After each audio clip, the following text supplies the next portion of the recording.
Guys, today I have a very special story. It's just one story, but it's about someone who loses their mother. Not in a way you might expect, it's a little different. Let's jump into that story. I hope you're having an amazing day. Let's get right to it. I'm the firstborn of my household, and in many families, firstborns quickly got much older than their age. They're been forced to gain adult-like experiences and learn all about responsibilities even before clocking 18 years. I have two siblings, troublesome boys whom I've learned to take care of at a very young age because our parents were engrossed with their careers. However, I still love them very much because all they did was for us. Some few months before I clocked 21, my little world got shattered. I found out that my parents are not who they say they are. I found out that they weren't my biological parents, and it's not even the case that I've been adopted from an orphanage. Before I found out about how my biological parents, the woman I know as my mom, made it a constant habit to check mails from the mailbox every morning before she left for work. One morning, as I was heading out for lectures, I saw her checking out some mail, but there was one particular one that she kept aside.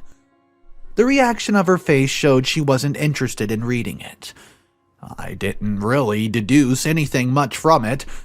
On another different day, I saw her checking the mails. This time, she opened a particular letter, read it, but immediately dropped it down. She picked up all the mails and went straight to her room. One normal day, someone came to knock on the door. However, my mom got to the door before I did. She took 2 steps backwards after opening the door. The woman tried to get in, but my mother prevented her. They seemed to be in a heated argument, and I tried to figure out what was happening. But before I worked to the door, my mom told me everything was fine and I should continue with my business. Well, I did take a brief glimpse, and then the woman's eyes locked with mine. After the woman left, I asked my mom who she was, but she just said it isn't someone important. I was a bit alarmed because the woman did not leave our front porch until about 30 minutes later. I didn't find out about who my biological parents were until a particular day that I went into her room to borrow our particular neck chain. I checked her drawer for the necklace and came across some of the mail she's been receiving. They were all opened, but a particular one was still closed. I picked up one and could not really make much of it, so I picked up another, only to see the letter was addressed from someone bearing the same surname as hers. The person that wrote the letter seemed to be my mom's sister. I was a bit confused. I thought Mom said she died several years ago.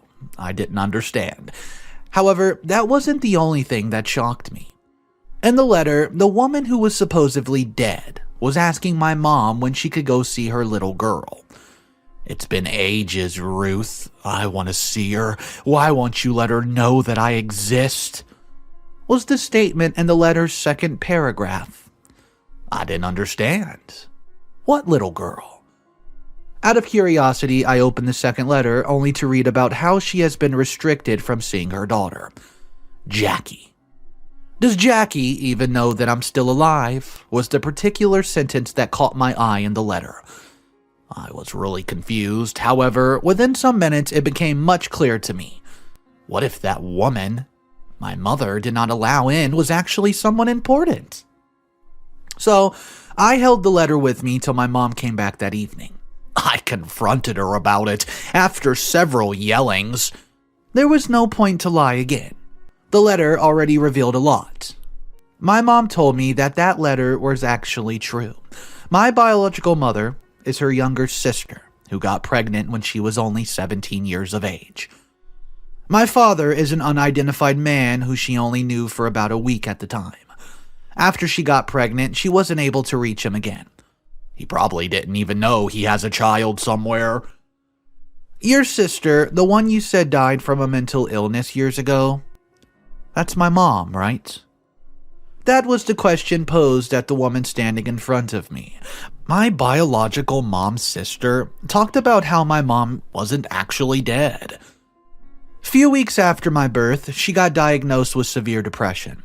This affected her actions, including her not being capable of properly taking care of me.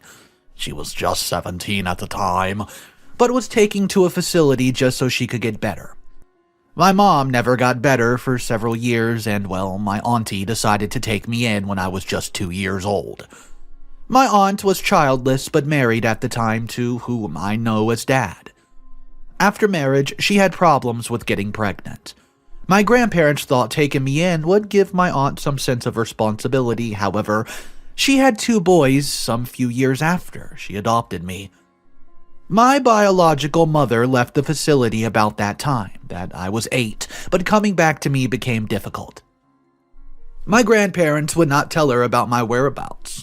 Neither did they allow her to go through to her sister.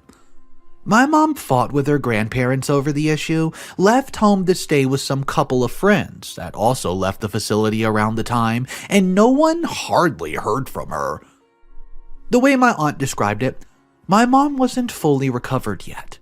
She had lapses that took her back to the hospital for several weeks, or months, until she recovered. Also, she was a drug addict. It became quite hard for her to easily get back in shape. There were still a lot of questions to be asked, and I did not understand how my mother wasn't really able to figure out that my aunt adopted me. Well, until recently. I asked my aunt where my mother was staying, but she would not tell me.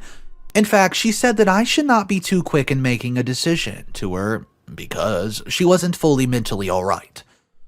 According to her, it wasn't exactly safe to be around her, and I should be glad that I did not grow up with her. Even though I did not want to sound ungrateful to my aunt for making her responsibility, somehow I felt that my mother would have been very much capable of taking care of me if she had been mentally stable. Everyone makes mistakes, right? She was just a teenage girl who made one wrong move that probably destroyed her life. I wouldn't exactly blame her for it.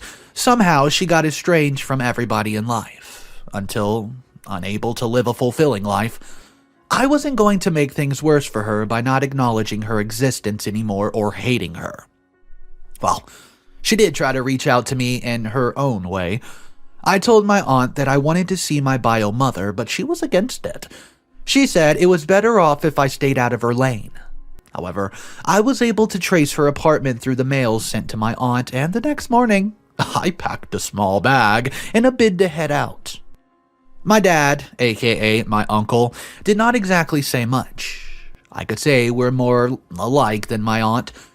He understood my urge to see the woman who birthed me.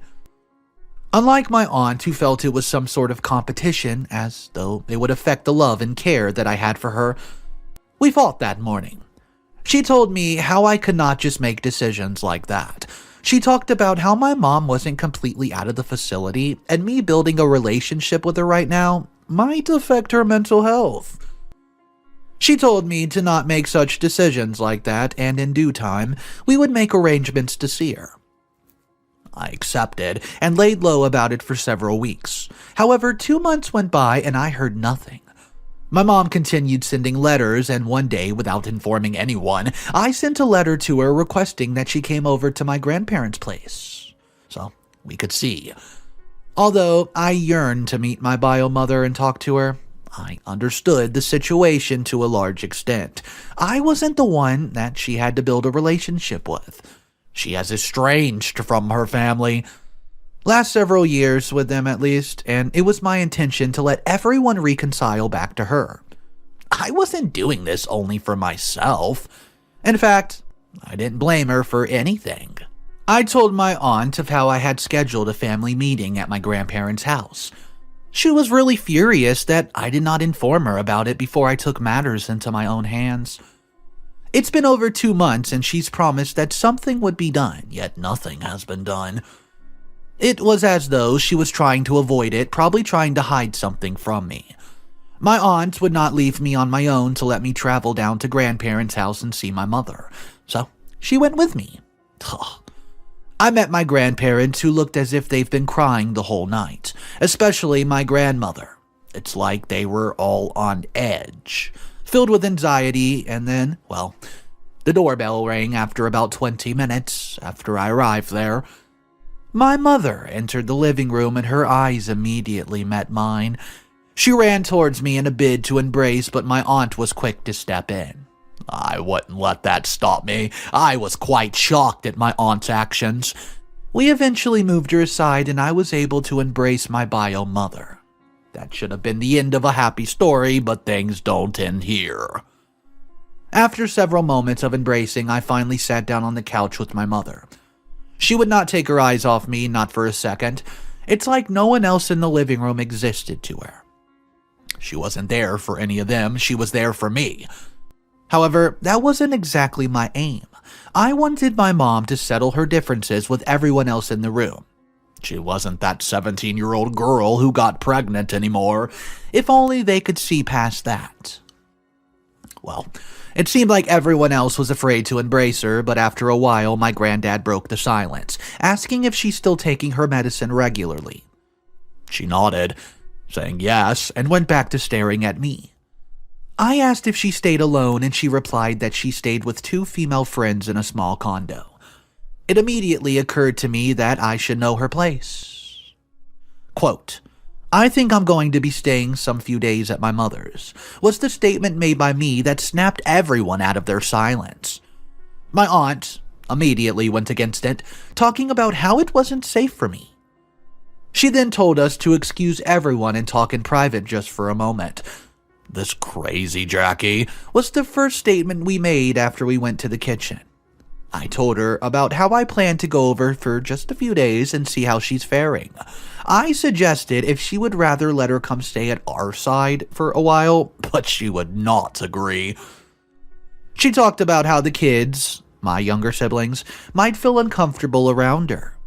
I didn't understand her actions. Isn't she her blood sister? So, I started an argument with her, but how it was necessary for me to know her place. Our voice traveled down to the living room, and in no time, my mom bolted into the kitchen to confront my aunt. "You won't keep her away from me again," was what she kept saying, and they both faced each other, starting an argument. My mom talked about how she's been trying to reach out to me the moment she got out of the hospital. She talked about how my aunt even changed their apartment because of it. She said even those times she was in the facility, she requested seeing me, but her family shot it down. Well, this got me really angry, and then I determined was to stay with her for a while. I promised to come see her, and when I got home, I packed a bag and left almost immediately. My aunt tried to reason with me, but I would not listen. I got to my mom's place, and honestly, it looked really bad. Her friends welcomed me with open arms, however. The place reeked, and my mom's room was worse than I expected. I didn't understand how her family could leave her like this. In fact, I almost felt guilty for being born. Probably, if she had not been pregnant, then her life might not have turned out like this. I cleaned up the place, the best way I knew how at least, took care of her little kitchen, and prepared her little rice meals. I also made sure to confirm if my mom was really using her medicine like she claimed. However, within 24 hours of staying with her, Social Security officials arrived at her place. They kept asking me questions, including how many days I planned on staying there. I couldn't understand. My mom needed to be watched over. Why are they trying to estrange her away from me? I told them I was already 21 and could take care of myself. Told them of how I did not need any sort of protection. They left a few minutes later, but came down the next day to check on how I was doing one more time. I was already finding the whole thing ridiculous. Then it occurred to me that my aunt and grandparents probably informed the Social Security officials of my stay at my mom's place. I called just to confront her, but then she was more concerned about when I'd be coming home. I stayed there for about 4 days, but had to leave because of my classes. I was skipping way too many classes, and the professors were already complaining of my unavailability. I promised to return very soon and left my mom's place. When I returned back to my aunt's place, she did not handle things very easily.